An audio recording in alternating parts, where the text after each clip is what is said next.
Hello dear students, जैसे कि आपको पता है कि मेटल नॉन मेटल्स की हम जो क्लासेस पढ़ रहे हैं उसमें आज क्लास पार्ट 3 है। फर्स्ट और सेकंड पार्ट में आपने केमिकल प्रॉपर्टीज, फिजिकल प्रॉपर्टीज और बहुत सारे जो आपको नॉन एलिमेंट्स हैं उनके बारे में जान लिया था। मेटल्स और नॉन मेटल्स की रिएक्टिविटी देखी आपने कि किस तरह से वो रिएक्ट करते हैं वाटर के साथ में, ऑक्सीजन के साथ में, और कौन कौन से प्रोडक्ट हमें देते हैं। आज की क्लास में हम बात करेंगे मेटल्स की रिएक्टिविटी की, यानी कि कौन ज़्यादा रिएक्टिव है, कौन कम रिएक्टिव है, लेस और मोर रिएक्टिविटी की बात करेंगे। इसके अलावा यूजेज ऑफ मेटल्स की बात करेंगे और कुछ रिएक्शंस जो मोस्ट इंपॉर्टेंट है आपके लिए, जैसे कि डिस्प्लेसमेंट रिएक्शन है। इस तरह की चीज़ों के बारे में आज हमें डिस्कशन करना है। पूरा चैप्टर में आप ध्यान से बैठेंगे, पढ़ेंगे, सीखेंगे, और जहां भी आपका कोई क्वेरी होती है आप कमेंट बॉक्स में कमेंट कर दीजिएगा, मैं उसको सॉल्व करने की कोशिश करूंगा। तो चलिए सबसे पहले हम देखते हैं रिएक्शन विद बेसिस। बेसिस के साथ में जब रिएक्शन होता है मेटल्स नॉन मेटल्स का, तो उसके बारे में क्या आपको जानकारी मिलती है। All metals do not react with bases like sodium hydroxide. सारे मेटल सोडियम हाइड्रोक्साइड जैसे बेसिस के साथ में रिएक्ट नहीं करते। Some metals react with bases to form salt and hydrogen. कुछ मेटल्स करते हैं और वो इस कड़ी में जो प्रोडक्ट देते हैं वो होता है सॉल्ट एंड हाइड्रोजन गैस, जैसा कि आपने देखा in the case of acids. जब एसिड के साथ में रिएक्शन हो रहा था तब भी आपको यही प्रोडक्ट दिख रहे थे और बेसिस के साथ में भी। लेकिन एक छोटी सी बात जो डिफरेंट यहां पर बताई गई आपको, वो क्या है कि most of the metals do not react with basis. Understand. चलिए यहां पर ये कड़ी में जो इक्वेशन बन के आता है वो आपको देखने को मिल जाएगा एग्जांपल्स के through. Aluminium is a metal, आप जानते होंगे फेमस मेटल है। Sodium hydroxide is a base. When aluminium is heated with sodium hydroxide solution, sodium aluminate, यानी कि जो कि सोडियम का सॉल्ट है, एल्यूमिनियम का सॉल्ट है, sodium aluminate and hydrogen gas are formed. ये रही आपके पास इक्वेशन। 2Al यानी कि एल्यूमिनियम लिया हमने सॉलिड फॉर्म में, NaOH को हमने एक्वस के रूप में लिया, और 2H2O यूज किया हमने, वाटर यूज किया इस इक्वेशन में, यानी कि इस रिएक्शन में। तो हमने देखा प्रोडक्ट बन के आते हैं यहाँ पर सोडियम एल्यूमिनेट, जिसको सोडियम एल्यूमिनियम का सॉल्ट कहा जाता है, और दूसरी चीज बन के आती है वो है हाइड्रोजन गैस। जैसा कि हमने इससे पहले पेज पर जान ही लिया था कि हमें क्या मिलेंगे, सॉल्ट एंड हाइड्रोजन गैस मिलेंगे। कब? जब कोई मेटल रिएक्ट करेगा बेस के साथ में। Is that clear? चलिए क्लियर है तो नेक्स्ट पेज पर आ जाते हैं। Zinc metal also react with sodium hydroxide. Zinc metal भी सोडियम हाइड्रोक्साइड के साथ रिएक्ट करता है। जिंक मेटल भी रिएक्ट करता है। Solution to form salt and hydrogen gas, ये भी क्या बनाएगा, सॉल्ट बनाएगा और हाइड्रोजन गैस बनाएगा, जैसा कि आप यहाँ पर केमिकल रिएक्शन में देख सकते हैं। Zinc react with sodium hydroxide, NaOH जो इसका फॉर्मूला होता है, हीटअप किया जाता है पूरे सॉल्यूशन को, तो आप देखेंगे सोडियम जिंकेट बनता है। सोडियम जिंकेट का फॉर्मेशन होता है और हाइड्रोजन गैस बनती है। तो the reaction of non metals with bases are complex. तो जो नॉन मेटल्स हैं उनका जो रिएक्शन है वो कॉम्प्लेक्स होता है, बहुत जटिल होता है। किसके साथ में? बेसिस के साथ में। Reactivity series of metals. अब बात करते हैं रिएक्टिविटी सीरीज की। थोड़ा सा आपको यहाँ पर ज्यादा कंसंट्रेशन की जरूरत पड़ेगी, इसलिए थोड़ा सीरियसली आसपास की जो चीजें हैं उन पर गौर ना करके सिर्फ अपना वीडियो पर गौर कीजिए। देखिए सम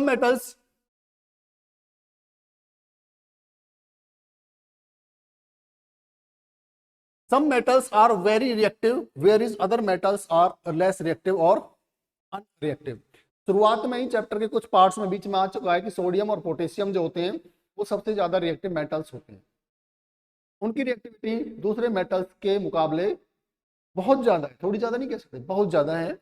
reactivity series of metals is the descending order of metals with their reactivity. अब यहां पर ध्यान दीजिएगा, जो रिएक्टिविटी सीरीज है ना, उसको जो रिएक्टिविटी सीरीज को बनाया गया मेटल्स की, वो डिसेंडिंग ऑर्डर में बनाया गया है उनकी रिएक्टिविटी को लेकर, जो आगे आने वाले पेज पर आपको देखने को मिलेगा। और जो रिएक्टिव और अनरिएक्टिव है उनके बारे में भी आपको पता करने को मिल जाएगा, कौन से मेटल्स हैं जो अनरिएक्टिव है, कौन ज्यादा रिएक्टिव है। In the reactivity series the most reactive metals, जो बहुत ज्यादा रिएक्टिव मेटल्स हैं, is place at the top.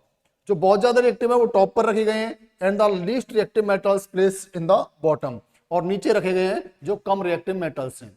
तो आपको समझ में ही आ रहा होगा कि रिएक्टिविटी सीरीज जब आप पढ़ेंगे, जो मैं आपको समझाने वाला हूं, आगे आने वाला पेज है, वहां पर आपको क्या मिलेगा, ऊपर वाले लेवल पर जो होंगे वो मोस्ट रिएक्टिव मेटल्स होंगे, और धीरे धीरे घटते घटते घटते बॉटम तक जैसे जाएंगे तो रिएक्टिविटी सीरीज भी घटती चली जाती है, यानी कि लेस रिएक्टिव मेटल्स वहां पर आ जाते हैं।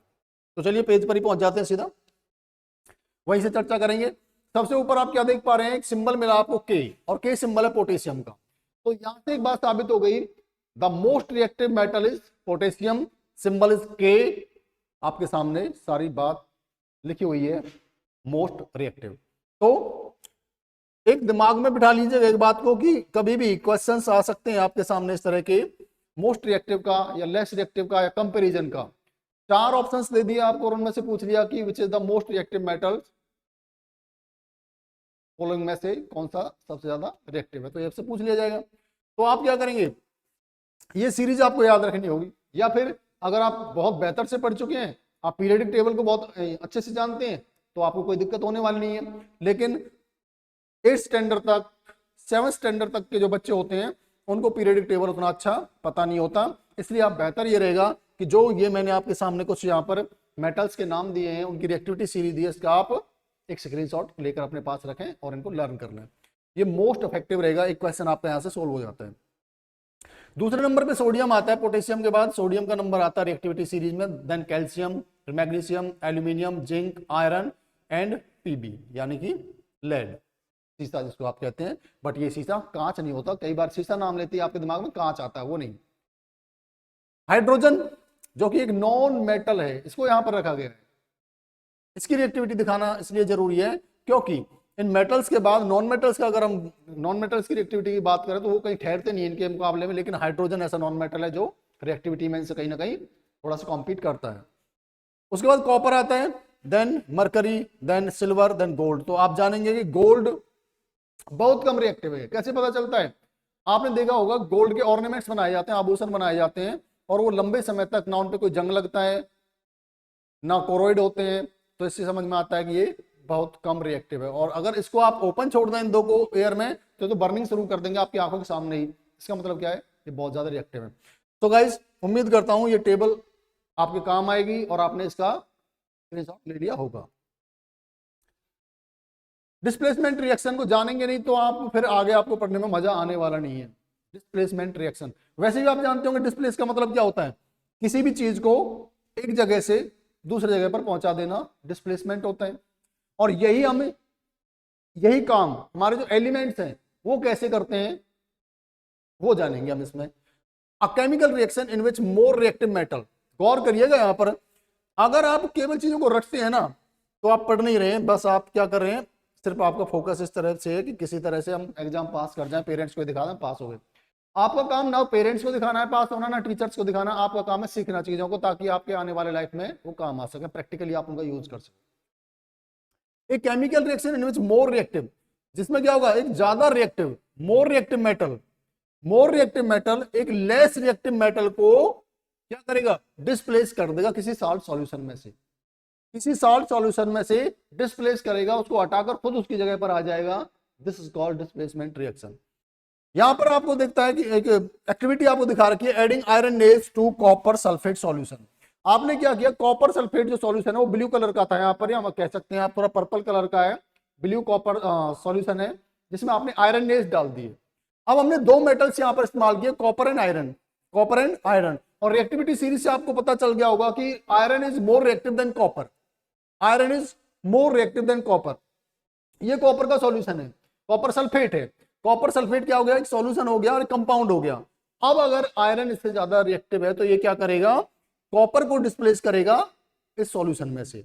जैसे ही आपने इनको इसमें डाला तो देखिए कलर इसका कैसा हो गया, फेड अप हो गया, ग्रीन आयरन सल्फेट सॉल्यूशन आ गया यहां पर, और कॉपर मेटल क्या हो गया, आयरन के ऊपर देखने को मिल रहा है। आप कॉपर डिस्प्लेस हो गया सॉल्यूशन में से, आयरन के ऊपर आप इसको देख सकते हैं। तो इसका मतलब क्या हुआ, आयरन ने कॉपर को डिस्प्लेस कर दिया सॉल्यूशन में से। इसी को अगर एक इक्वेशन के थ्रू आपको समझना है तो आप ऐसे समझेंगे, iron is more reactive than copper metal. और जब भी आप कॉपर सल्फेट का जो सॉल्यूशन लिया उसमें आप आयरन को रिएक्ट कराएंगे तो आपको पता चला iron plus copper sulphate, iron sulphate plus copper. So किसने डिस्प्लेस किया, आयरन ने। किसको डिस्प्लेस किया, कॉपर को। कहां से डिस्प्लेस किया, कॉपर सल्फेट के सॉल्यूशन से। कॉपर सल्फेट के सॉल्यूशन में से कॉपर को हटाया और खुद जाके वहां पर बैठ गया, यानी कि आयरन सल्फेट बन गया, और आगे आप देख पाएंगे कॉपर इसमें से डिस्प्लेस होकर अलग बैठा दिया गया है, उसको दूर भगा दिया गया है। ये डिस्प्लेसमेंट रिएक्शन है। तो जब भी आपको ऐसा कोई केमिकल इक्वेशन दिखता है कि एक कंपाउंड से कोई मेटल उठकर दूसरी जगह जा चुका है, अलग हो चुका है, सेपरेट हो चुका है, उसकी जगह कोई दूसरा मेटल बैठ चुका है, तो समझिएगा वो क्या है, डिस्प्लेसमेंट रिएक्शन है। इससे इजी तरीके से कोई आपको बता नहीं सकता। एग्जाम्पल 2 में देखेंगे आप, if we add few copper metal strips to iron sulphate, iron sulphate में आप कॉपर की कुछ क्या डालेंगे, स्ट्रिप्स डालेंगे, no displacement reaction takes place, तो कोई डिस्प्लेसमेंट रिएक्शन नहीं होगा। क्यों नहीं होगा? आप क्या कर रहे हैं, आप तो मोर रिएक्टिव मेटल में लेस रिएक्टिव मेटल डाल रहे हैं, तो इसका मतलब क्या है, उसमें से आयरन नहीं हटने वाला है, वो तो मोर रिएक्टिव है। आपको क्या करना पड़ेगा, आयरन से भी ज्यादा रिएक्टिव मेटल लेना पड़ेगा, तब जाकर आयरन वहां से डिस्प्लेस होगा। Is that clear? चलिए, if we add 1 or 2 zinc metal granules to copper sulfate solution, the blue color gradually disappear and solution becomes colorless due to the formation of zinc sulfate solution. The brown copper is deposited on zinc granules. ये भी बिल्कुल displacement reaction होगा, because zinc is more reactive than copper. और यहां पर हमने देखा zinc का रिएक्शन कराया गया कॉपर सल्फेट के साथ में, कॉपर सल्फेट जो कंपाउंड था, यहां से कॉपर को डिस्प्लेस किया गया और जिंक ने उसका जगह ले लिया, जिंक सल्फेट बनकर आपके सामने आ जाता है। तो गाइस, इन दो एग्जांपल में बहुत सारी चीजें डिस्प्लेसमेंट रिएक्शन की बिल्कुल आपको एक तस्वीर की तरह क्लियर हो चुकी है, क्रिस्टल क्लियर जिसको कहते हैं। तो आगे बढ़ते हैं, ऐसी समझते जाइए, सीखते जाइएगा। एग्जाम्पल 4 में आप देख पा रहे हैं, if we place a strip of copper metal in zinc sulphate, उल्टा कर देते हैं इसको, तो no displacement reaction, because a less reactive metal cannot displace a more reactive metal in any solution. Understand? You better understand, my guys. Yes, when a zinc metal granules is added to iron sulfate solution, the displacement reaction will take place to form zinc sulfate and iron. Same. यहां पर आपने क्या किया, अब आपको पता चल रहा होगा कि zinc is more reactive than iron, तो इसमें क्या किया गया, यहां पर जिंक सल्फेट बन जाता है और आयरन को डिस्प्लेस कर देता है। Another example of displacement reaction.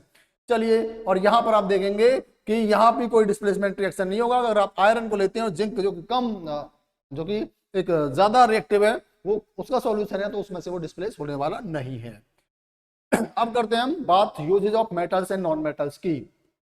सबसे पहले यूजेज ऑफ मेटल्स की बात करते हैं। वैसे तो कॉमन लाइफ में आपने बहुत सारे मेटल्स को यूज होते हुए देखा है, लेकिन आपको एक बार उनकी तस्वीर दिखा देता हूं, आपकी आंखों के सामने घुमा देता हूं सारे मेटल्स को, आप बिल्कुल याद कर सकेंगे उनको। फ्यूचर में आपको कभी भी जब भी उनकी जरूरत पड़ेगी तो आपकी आंखों के सामने एक क्लास की तस्वीर आ जाएगी और फटाक से आपको याद हो जाएगा कि किस मेटल की सर ने बात करी थी। बिल्कुल ये वही है। Metal like iron, copper and aluminium are used to make cooking utensils and water boilers. पानी को बॉयल करने के लिए बड़े बॉयलर्स जो बनाए जाते हैं वो, और कुकिंग यूटेंसिल्स जो आपके घर के बर्तन होते हैं किचन में, वो ज्यादातर किसके बने होते हैं, आयरन, कॉपर या एल्यूमिनियम के बने होते हैं। और आप एक और चीज वहां पर इस्तेमाल करते हो, स्टील, स्टेनलेस स्टील, और स्टेनलेस स्टील बनाने में भी आयरन का यूज होता है। आयरन, क्रोमियम और निकेल मिलकर स्टेनलेस स्टील बनाते हैं, तो इसमें भी आयरन का रोल होता ही होता है। और ज्यादातर बर्तन आपको कॉपर और एल्यूमिनियम के साफ साफ दिख जाएंगे। अगर सिल्वर कलर के कोई बर्तन आपको नजर आ रहे हैं तो समझ लीजिए वो आपके पास किसके हैं, एल्यूमिनियम के या फिर सिल्वर के बर्तन हैं। Copper metal is use in making electrical wires and electrical appliances. Copper metal का यूज किया जाता है वायर बनाने के लिए, बिजली के तार बनाने के लिए, और इसके अलावा एल्यूमिनियम मेटल के भी खूब तार बनाए जाते हैं। जब आप देखते हो ना बाहर खंबे पर लटके हुए तार आप देखेंगे, उनका जो कलर है वो सिल्वर की तरह का कलर जो होता है वो क्या है, दैट इज एल्यूमिनियम। लेकिन जब आप अपने घर में किसी अप्लायंसेस का तार का जो इंसुलेटर है उसको हटाकर देखते हैं, तो अगर वहां पर रेड ब्राउन कलर का कोई तार निकल के आता है तो समझ लीजिए वो कॉपर का वायर है। तो वायर बनाने में इसका यूज होता है। और इसके अलावा aluminium metal is use for making electrical cables, it also use to make aeroplanes. Aluminium का बहुत ज्यादा यूज होता है, एरोप्लेन बनाने में इस्तेमाल होता है, क्योंकि मजबूत तो है ही है, हल्का होता है, और हल्की बॉडीज को ही जरूरत होती है जब हम हवा में उड़ाना चाहते हैं, क्योंकि ज्यादा भारी बॉडीज उसमें रखेंगे तो ज्यादा फ्यूल कंजप्शन होगा और उतना हाइट नहीं मिल पाएगी एरोप्लेन्स को। नेक्स्ट पेज पर आइए और देखते हैं आगे क्या यूज है। Iron metal is use to make nails. जितने भी आप स्क्रूज, कील वगैरह देख रहे हो आयरन से बने हुए हैं। स्क्रू वगैरह, machines, railways, railway lines, vehicles such as buses, cars and agriculture tools like plow, hoe. ये कितनी सारी चीजें हो गई हमारे कॉमन यूज की जो आयरन से बनी हुई हैं। आप जिस घर में रह रहे हो वहां भी आपको कंस्ट्रक्शन में कहीं ना कहीं आयरन जरूर मिल जाएगा। और ये तो चीजें आप जो देख रहे हो ना सड़कों पर दौड़ती हुई गाड़ियां, ट्रेन वगैरह, ये सब किसी से बनी हुई है, आयरन का यूज इसमें हुआ है। Zinc metal is use for galvanisation iron prevent rusting. Iron को रस्टिंग से बचाने के लिए उसके साथ में जिंक की लेयर चढ़ाई जाती है, जिंक के साथ में गैल्वेनाइजेशन उसका किया जाता है ताकि वो लॉन्ग लाइफ हो सके। Some metals like gold and silver are used to making jewellery. आप कभी भी ज्वेलर की दुकान पर जाएंगे तो आपको दो ही तरह की चीजें मिलेंगी, या तो गोल्ड मिलेगा या तो सिल्वर मिलेगा। हाँ, डायमंड जरूर मिल जाता है लेकिन डायमंड मेटल नहीं होता है। सो बात हो रही है यहाँ पर मेटल्स की, और मेटल्स का यूज ज्वेलरी में होता है। कौन से? Gold and silver. Mercury metal is use in making thermometer. Thermometer जो बनता है आपने देखा होगा, थर्मोमीटर का जो बल्ब होता है वो किस चीज का बना होता है, उसमें मरकरी भरा होता है guys. Usages of non metals. Non metal का यूज तो बहुत ही कॉमन है, और एक नॉन मेटल तो ऐसा जिसके बिना हम जिंदा नहीं रह सकते, that is oxygen. Oxygen is non metal, it is used for all living organism for breathing. सांस लेने के लिए आप इस्तेमाल करते हैं, आपके अंदर जो भी मेटाबॉलिज्म चल रहा है ऑक्सीजन की वजह से। Nitrogen is non metal, it is used in making fertilisers to improve the growth of plants. Plants की ग्रोथ के लिए नाइट्रोजन बहुत जरूरी है। अगर देखेंगे आप क्लोरीन, यहां पर थोड़ा सा स्पेलिंग में मिस्टेक है, मुझे भी दिक्कत हो गई थी एक बार तो पढ़ने में, क्या लिख दिया क्लोरीन, यहां पर एल मिसिंग है, लिख देता हूं सेम कलर के साथ में, तो L. Chlorine, chlorine is non metal, it is used to kill germs present in water. पानी के अंदर से बैक्टीरिया को, जर्म्स को खत्म करने के लिए क्लोरीन यूज किया जाता है। आप देखते हो व्हाइट कलर की छोटी गोलियां आती है जिनको डाल दिया जाता है पानी के अंदर, और उसका टेस्ट भी बदल जाता है हालांकि, लेकिन उसके अंदर जो बैक्टीरिया होता है, जर्म्स होता है, वो किल हो जाते हैं, खत्म हो जाते हैं। नेक्स्ट पेज पे आते हैं। और आयोडीन, आयोडीन का आपको पता ही होगा ना, आप नमक में भी आयोडीन खाते हैं, बिकॉज अगर आयोडीन की कमी आपकी बॉडी के अंदर हो जाती है तो आप गोइटर जैसी बीमारियों से ग्रसित हो जाते हैं, तो उनसे बचने के लिए भी आयोडीन का यूज किया था, और आयोडीन एंटीसेप्टिक में भी इस्तेमाल होता है। सल्फर और फास्फोरस होता है फायरवर्क, क्रैकर बनाने के लिए, पटाखे बनाने के लिए। और कार्बन जो कि नॉन मेटल है, it is used in the form of graphite in pencil. Pencil का लेड देखा है ना आपने, वो कार्बन का ही होता है, ग्रेफाइट कहा जाता है उसको। एंड लेड्स टू इलेक्ट्रोड्स, और इलेक्ट्रोड बनाने के लिए इसका इस्तेमाल होता है। इसके अलावा कार्बन जो कि कोयले के रूप में होता है ना, वो बहुत ज्यादा ईंधन के रूप में इस्तेमाल होता है। इसके अलावा जो मेटल नॉन मेटल उन्होंने पढ़े, तो आपने सारी चीजें उनके बारे में सीख ही ली होंगी। अब एक चीज और बच जाती है कि मेटल और नॉन मेटल दोनों की प्रॉपर्टी जिनमें पाई जाती है उनको क्या कहा जाता है, उनको मेटलॉइड्स बोला जाता है guys, metalloids. The elements whose properties are intermediate between those of metals and non metals are called metalloid. जिनके जो गुण होते हैं ना, प्रॉपर्टीज होते हैं, वो बीच के होते हैं, यानी कि मेटल नॉन मेटल के बीच के होते हैं। ना तो उनको मेटल में रख सकते हैं, ना तो नॉन मेटल सी कैटेगरी में रख सकते हैं। These are called metalloids. और आपके सामने एग्जांपल है silicon, germanium, arsenic. Silicon, germanium and arsenic are common metalloids. So dear students, इन तीन एग्जांपल्स को याद रखने ला कि अगर आपसे मेटलॉइड्स के बारे में कोई क्वेश्चन पूछा गया तो मैं उम्मीद करता हूं ना इन तीन में से ही आपको जरूर मिल जाएगा। एमसीक्यूज में जो आपके ऑप्शंस होंगे ना, वो ऑप्शन जरूर मिल जाएगा। तो guys, thank you very much for watching our classes. अगली क्लास में फिर मिलेंगे एक तड़क भड़क सा टॉपिक लेकर, एक बहुत ही एक्साइटिंग मूड में आप बैठे मुझे मिलेंगे वीडियो के सामने, अपने डिवाइसेस के सामने, ये उम्मीद मैं आपसे करता हूं। So guys, once again thank you very much.